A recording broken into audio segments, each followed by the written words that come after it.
अजित पवारांच्या नावे संस्था, स्मारक बांधण्याआधी कुटुंबाची पूर्व परवानगी बंधनकारक, उपमुख्यमंत्री कार्यालयाकडून अटी जाहीर. राष्ट्रवादी काँग्रेस पक्षाचे दिवंगत नेते आणि महाराष्ट्राचे माजी उपमुख्यमंत्री अजित पवार यांचं बारामती इथं विमान अपघातात निधन झाल्याच्या दुर्दैवी घटनेनंतर राज्यभरात त्यांच्या स्मृती जपण्यासाठी विविध उपक्रम राबवले जातात.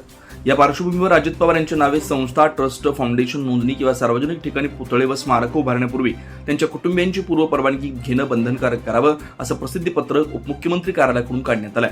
अजित पवार यांचे सामाजिक आणि राजकीय क्षेत्रातील योगदान मोठं असून जनमानसात त्यांच्याविषयी आदराची भावना आहे. त्यांच्या स्मृती जपण्यासाठी अनेक जण संस्था, ट्रस्ट किंवा स्मारकं उभारण्याचा विचार करतात. त्यांच्या नावाचा चुकीचा किंवा व्यावसायिक वापर होण्याची शक्यता आहे. दिवंगत अजितदादांच्या नावानं कोणती नवीन संस्था, ट्रस्ट किंवा फाउंडेशन नोंदणी करताना कुटुंबियांची लेखी ना हरकत प्रमाणपत्र घेणं अनिवार्य करावं. तसेच सार्वजनिक ठिकाणी त्यांचे पुतळे किंवा स्मारकं उभारण्याबाबत सरकार आणि सर्वोच्च न्यायालयानं घालून दिलेल्या नियमांचं काटेकोर पालन करावं. वाहतुकीचा अडथळा निर्माण होणार नाही, जागेच्या मालकी हक्काचा प्रश्न उद्भवणार नाही, याची दक्षता घेणं आवश्यक असल्याचं नमूद करण्यात आलंय.